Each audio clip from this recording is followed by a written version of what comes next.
Hello friends, आज की class में हम लोग DSSP के जो स्पेसिफिक टॉपिक्स आते हैं, संज्ञा, संधि, समास वगैरह, वो हम करेंगे। और साथ में एक PGT इकोनॉमिक्स का जो करंट अभी एग्जाम हुआ है उसका हिंदी वाला क्वेश्चन करेंगे। तो सबसे पहले स्टार्ट करते हैं संज्ञा। ये सब हम अवेयर हैं ही, संज्ञा क्या होते हैं।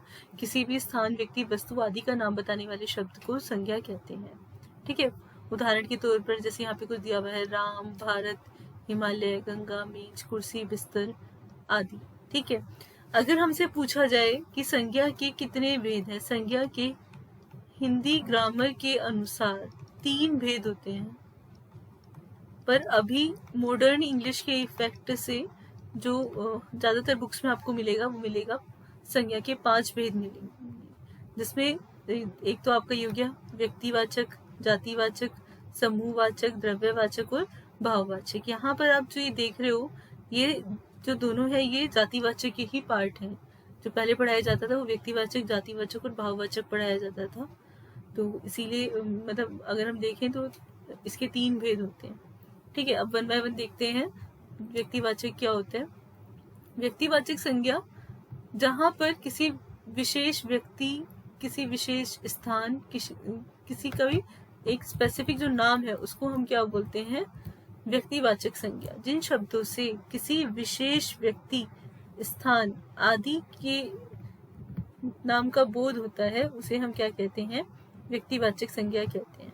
फॉर एग्जाम्पल जैसे एक शहर का नाम हो गया जयपुर, दिल्ली, भारत हो गया, रामायण हो गया, अमेरिका हो गया, अमेरिका एक शहर, पूरे देश का नाम है, राम हो गया, शाम हो गया, अफ्रीका एक देश का नाम है, इत्यादि। तो ऐसे शब्द जिससे कोई पर्टिकुलर नेम या कोई पर्टिकुलर व्यक्ति के बारे में या किसी शहर के बारे में या किसी की वस्तु के बारे में उनके नाम का बोध होता है, वो क्या कहलाता है, हमारा व्यक्तिवाचक संज्ञा कहलाता है। अब आता है, नेक्स्ट आता है आपका जातिवाचक संज्ञा। जातिवाचक में क्या है, जिन शब्दों से किसी भी व्यक्ति की, विशेष की, किसी व्यक्ति विशेष की या किसी स्थान की, किसी की भी जाति का बोध होता है उसको हम क्या बोलते हैं, जातिवाचक संज्ञा कहते हैं। फॉर एग्जाम्पल जैसे मैंने बोल दिया पेड़। पेड़ क्या है, पेड़ कोई भी हो सकता है। या आपने बोल दिया पहाड़, आपने बोल दिया नदी। नदी क्या है, नदी कोई भी हो सकती है, गंगा हो सकती है, यमुना हो सकती है, सरस्वती हो सकती है, कोई भी हो सकती है। तो ऐसे शब्द जिससे एक पूरी जाति का बोध हो वो क्या कहलाते हैं, आपके जातिवाचक संज्ञा। फॉर एग्जाम्पल जैसे एक आपका हो गया यहाँ पर पेड़ हो गया, वृक्ष हो गया, मतलब वही सेम ही है। पहाड़ हो गया, मैंने नाम नहीं बताया कि अरावली है या हिमालय है, नदियां हो गई, ये सब आपके जातिवाचक संज्ञा के अंदर आते हैं। उसके बाद नेक्स्ट आता है समूहवाचक। आपको इसके नेम से ही पता चल जाएगा कि ये क्या कह रहा है। समूह मतलब जहां पर एक पूरे किसी ग्रुप के लिए हम यूज करते हैं कि भाई रास्ते, अगर कोई बकरियों का झुंड है, बहुत सारी बकरियां हैं तो हम बोल रहे हैं झुंड है। तो कुछ शब्द ऐसे जो किसी एक पूरे ग्रुप को इंडिकेट करते हैं वो क्या कहलाते हैं, समूहवाचक संज्ञा। जैसे बात करते हैं हम परिवार, कक्षा, सेना, भीड़, पुलिस आदि। कक्षा में क्या है, एक ग्रुप ऑफ स्टूडेंट है, मतलब बहुत सारे बच्चों का एक ग्रुप है। सेना में सैनिकों का ग्रुप है। भीड़, रास्ते में मान लो बहुत सारे लोग खड़े हैं, हमने बोला भीड़ बहुत है। पुलिस क्या है, एक पूरी की पूरी जो एक अकेडमी है जिसके अंदर आपका DSP और जो भी SHO वगैरह, उन सब से मिलके एक वो बन रहा है। तो ये क्या है, समूहवाचक संज्ञा। उसके बाद आता है द्रव्यवाचक। आपको द्रव्यवाचक में कुछ नहीं करना, बस इतना ध्यान रखना है जिन वस्तुओं की नापतोल होती है। भाई आपने बोला चीनी मुझे दे दो, दाल दे दो, या मुझे कुछ भी चाहिए, मान लो मुझे थोड़ा पानी दे दो। तो जिन चीजों को हम मेजर कर सकते हैं, जिनकी हम नापतोल कर सकते हैं, उसको हम बोलते हैं द्रव्यवाचक संज्ञा। उसके बाद नेक्स्ट आता है भाववाचक संज्ञा। भाववाचक संज्ञा में क्या होता है, किसी के गुण और दोष के बारे में हम बता रहे हैं, भाव का या दशा का बोध होता है, उसको हम बोलते हैं भाववाचक संज्ञा कहते हैं। जैसे कि मैंने बोला कि सीता बहुत अच्छी लड़की है, तो अच्छा, अच्छी क्या है यहाँ पर, भाव है। ठीक है। हम बोले कि वो बहुत बुरा है या बहुत ईमानदार है, तो ऐसे जो शब्द हैं वो आपके भाववाचक संज्ञा को इंडिकेट करते हैं। और हमेशा एक चीज ध्यान रखना आप लोग, जैसे इसमें ऐसे शब्द दे दिए जाते हैं कि शर्म, शर्म है, शर्म का भाववाचक संज्ञा क्या होगी, तो इसमें आ जाएगा आपका शर्माना। ठीक है। या फिर बूढ़ा है, बूढ़ा की भाववाचक संज्ञा क्या होगी कि बुढ़ापा आ गया। तो ऐसे क्वेश्चंस भी आते हैं आपके। तो ज़्यादातर मेरा ये पढ़ाने का मेन मोटिव ये था कि आपके पेपर में क्वेश्चन आ जाते हैं, एक सेंटेंस दे दिया जाएगा, आपसे पूछा जाएगा इसमें संज्ञा कौन सी है। फॉर एग्जांपल जैसे मैंने यहाँ पर एक छोटा सा लिखा है यहाँ पर कि महात्मा गांधी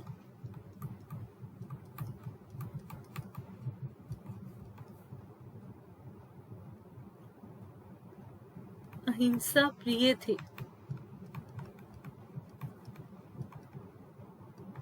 ये मैंने एक सेंटेंस लिया, मैंने यहाँ पे महात्मा गांधी को जो है ये इसको अंडरलाइन कर दिया। अब महात्मा गांधी क्या है, ये एक नाम है, तो ये कौन सी संज्ञा में आएगा, ये व्यक्तिवाचक संज्ञा में आएगा। ऐसे ही मैंने बोला लखनऊ गोमती नदी के किनारे बसा है। अब मैंने इन तीनों जो लाइनें हैं, जो तीनों स्टेटमेंट है, इनको क्या कर दिया, अंडरलाइन कर दिया। मैंने पूछा भाई जो लखनऊ है ये कहाँ पर बसा है, गोमती नदी के किनारे बसा है।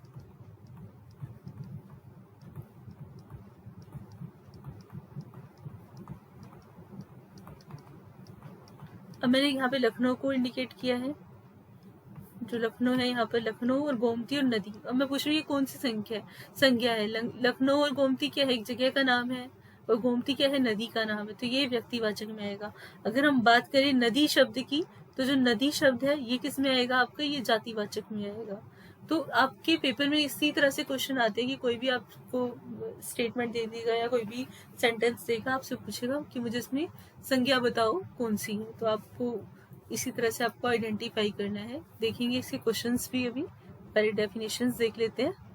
अब आते हैं नेक्स्ट सर्वनाम पे। सर्वनाम क्या होते हैं, वो शब्द जो संज्ञा के स्थान पर प्रयुक्त होते हैं उन्हें हम क्या बोलते हैं, सर्वनाम बोलते हैं। ठीक है। अब बेसिकली जो मेन टाइप्स होते हैं सर्वनाम के वो 6 होते हैं, आपको ये सामने विजिबल भी होंगे। पुरुषवाचक, निजवाचक, निश्चयवाचक, अनिश्चयवाचक, संबंधवाचक और प्रश्नवाचक। पुरुषवाचक में आपके ये भी 3 टाइप का होता है, मध्यम पुरुष, उत्तम पुरुष और अन्य पुरुष। उत्तम पुरुष में कौन आता है, जैसे मैंने बोला मैं और हम। अगर हम बात करें उत्तम पुरुष की,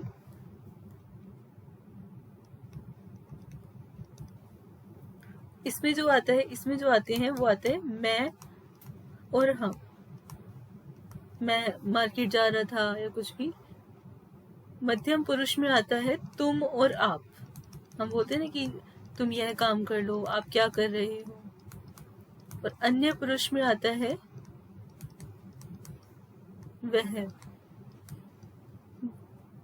ये काम कर बोलते हैं वो ये काम कर रहे थे। तो इस टाइप के लिए जो शब्द है वो आपके अन्य पुरुष के लिए है। उसके बाद आता है आपका निजवाचक। निजवाचक में क्या आता है कि जैसे हम बोलते हैं ना ये काम मैं अपने आप कर लूंगा या ये काम मैं स्वयं कर लूंगा। तो ये जो शब्द हैं ये आपके निजवाचक सर्वनाम में आते हैं। अपने आप, खुद, स्वयं, ऐसे जो शब्द हैं ये आपके निजवाचक सर्वनाम में। निश्चयवाचक में क्या होता है, निश्चयवाचक में जहाँ एक डेफिनेट है कि भाई यह किताब मेरी है, यह पुस्तक मेरी है, या फिर यह वह मेरा विद्यालय है। तो ये जो यह और वह वाले शब्द हैं ये आपके निश्चयवाचक सर्वनाम में है। पर ये चीज ध्यान रखना, जो यह है वो पास की वस्तु के लिए यूज होता है और जो वह है वो दूर की वस्तुओं के लिए यूज होता है। जैसे मैंने बोला मेरे पास एक पेन है, तो मैंने बोला यह मेरा पेन है। तो जो मेरे पास है उसके लिए हम यह यूज करेंगे, और जो थोड़ा मुझसे मतलब दूर है तो वो वह, उसके लिए हम वह यूज करते हैं। उसके बाद नेक्स्ट आता है अनिश्चयवाचक। अनिश्चय मतलब जहाँ पे डेफिनेट नहीं है। जैसे मैंने बोला कक्षा में कोई है, क्या क्लास में कोई आया है, या रास्ते पर कुछ बच्चे थे। अब मुझे डेफिनेटली नहीं पता कितने बच्चे थे, पर मुझे ये पता है कि हाँ रास्ते में स्टूडेंट्स थे, कुछ बच्चे थे। तो कुछ शब्द जैसे कोई हो गया आपका या कुछ हो गया, ये आपके अनिश्चयवाचक सर्वनाम में आता है। संबंधवाचक में क्या होता है, जो और सो। जैसे हम बोलते हैं ना जो जागत है सो पावत है। तो जो ऐसे रिलेशन वाले जो भी बनते हैं वो आपके संबंधवाचक में आते हैं। जो बोएगा सो पाएगा, तो ये संबंधवाचक है। उसके बाद लास्ट है आपका प्रश्नवाचक। जिससे भी क्वेश्चन बनते हैं, कौन है, कहाँ रहते हैं, क्या कर रहे हैं, ये कुछ जो शब्द हैं ये आपके प्रश्नवाचक में आते हैं, तो इनको हम बोलते हैं सर्वनाम शब्द। संज्ञा एक बार दोबारा से देख लेते हैं। संज्ञा के स्थान पर प्रयुक्त होने वाले शब्दों को हम सर्वनाम बोलते हैं। 6 प्रकार का होता है ये: पुरुषवाचक, निजवाचक, निश्चयवाचक, अनिश्चयवाचक, संबंधवाचक और प्रश्नवाचक। एक क्वेश्चन आपका पेपर में आया हुआ था, हिंदी में सर्वनामों की संख्या कितनी है? 11 है। जैसे अभी हमने भेद पढ़े थे, भेद 6 है और संख्या कितनी है? 11। अब अभी देखो नीचे देखो, मैं, तू, आप, यह, वह, जो, सो, कोई, कुछ, कौन, क्या। अगर हम देखिए, देखो मैं और तू, जो मैं और तू है ये आपका मध्यम पुरुष है, तू आपका मैं आपका उत्तम पुरुष है, तू आपका मध्यम पुरुष है, आप आपका अन्य पुरुष में आता है। यह और वह निश्चयवाचक में है, जो और सो आपका संबंधवाचक में आ जाएगा, कोई और कुछ आपका अनिश्चयवाचक में आ जाएगा, कौन और क्या आपका प्रश्नवाचक में आ जाएगा। तो इनको हम बोलते हैं सर्वनाम। तो अभी पेपर में आ जाता है, एक सेंटेंस दे देगा, पूछेगा इसमें सर्वनाम शब्द पहचानो, तो या कौन सा सर्वनाम है, तो इस टाइप के क्वेश्चंस आ जाते हैं, वो भी देखेंगे अभी। नेक्स्ट देखते हैं विशेषण। जो शब्द संज्ञा या सर्वनाम की विशेषता बताते हैं क्या कहलाते हैं? विशेषण कहलाते हैं। मतलब जो भी आपके शब्द है उनकी, जैसे मैंने बोला यह आम मीठा है, तो मीठा क्या हो गया आपका? विशेषण। जैसे मैंने यहाँ पे मान लो ऐसे ही मैंने एक स्टेटमेंट लिख दी कि यह काला घोड़ा है, यहाँ मैंने लिखा।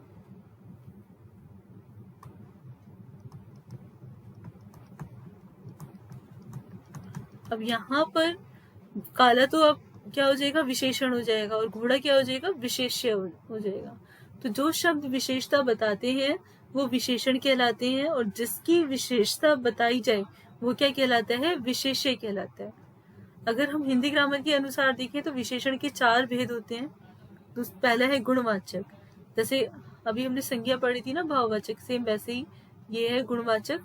इसमें क्या आता है? भाव आ जाते हैं, रंग आ जाता है, जैसे ये नीले रंग का है, लाल रंग का है, दशा आ जाती है, आकार आ जाता है, समय आ जाता है, स्थान आ जाता है, काल आदि। जितने समय कोई भी बोले इस टाइम 3 बज रहे हैं, 4 बज रहे हैं, तो वो भी आपका गुणवाचक विशेषण में ही आएगा।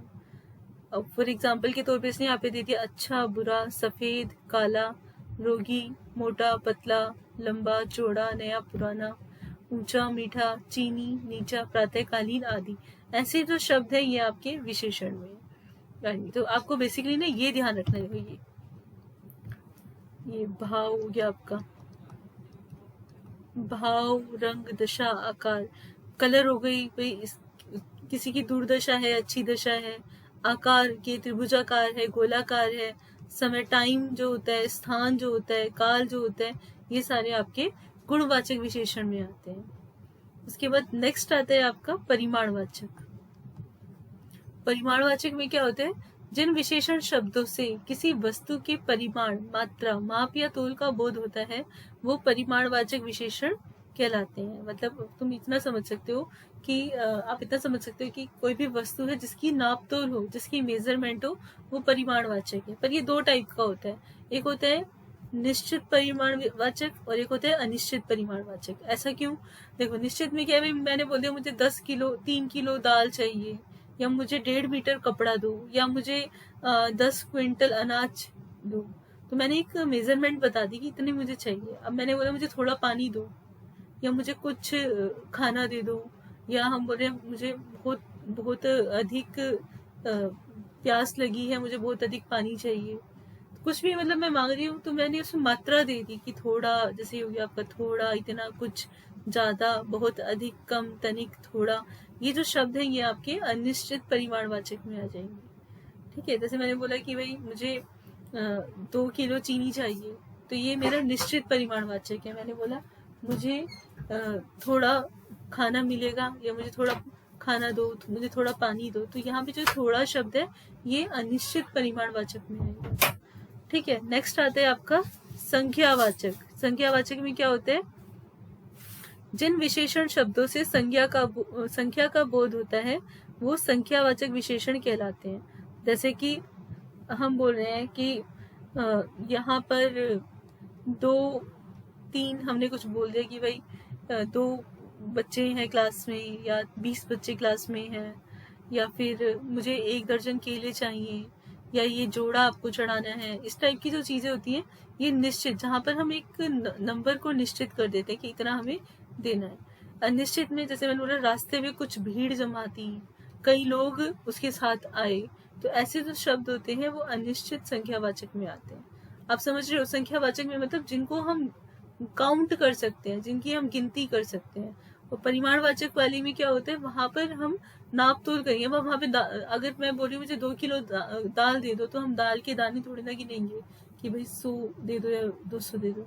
तो ये बस आपको ध्यान रखना है, जहां पर नाप तोल होता है, अगर मैं वहां पे भी संख्या दे रही हूँ कि भाई 2 किलो चाहिए, 2.5 किलो चाहिए, 3 क्विंटल चाहिए, तो वो आपका निश्चित है। अगर मैं बोल रही हूँ मुझे थोड़ा चाहिए, अधिक चाहिए, कम चाहिए, तो वो आपका अनिश्चित है। ऐसे ही अगर हम संख्यावाचक में आते हैं, संख्यावाचक में क्या है, कोई भी अगर आपकी सिंपल सी, मैंने बोला कि भाई मुझे 1 दर्जन केले दे दो, या मुझे ये कपड़ा दोहरा करके दे दो, या मुझे कुछ सामान चाहिए, या रास्ते में कुछ लड़के थे, कक्षा में कुछ बच्चे थे, तो ये जो शब्द है वो अनिश्चित संख्यावाचक में आएंगे, जिनको आप कैसे ना कैसे करके गिनती कर सकते हो।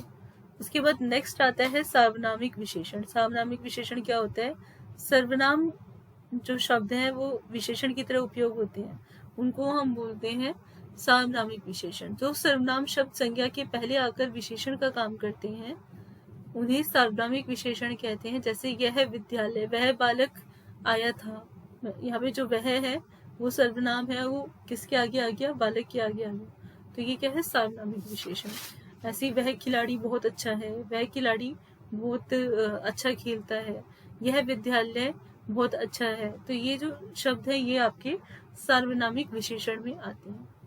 अब यहाँ पे ये कुछ एक छोटी सी टेबल दी गई है, आपको विजिबल होगी। अर्थ का विशेषण है आर्थिक, ओज का ओजस्वी, आप ये देख लेना। ठीक है, अभी हम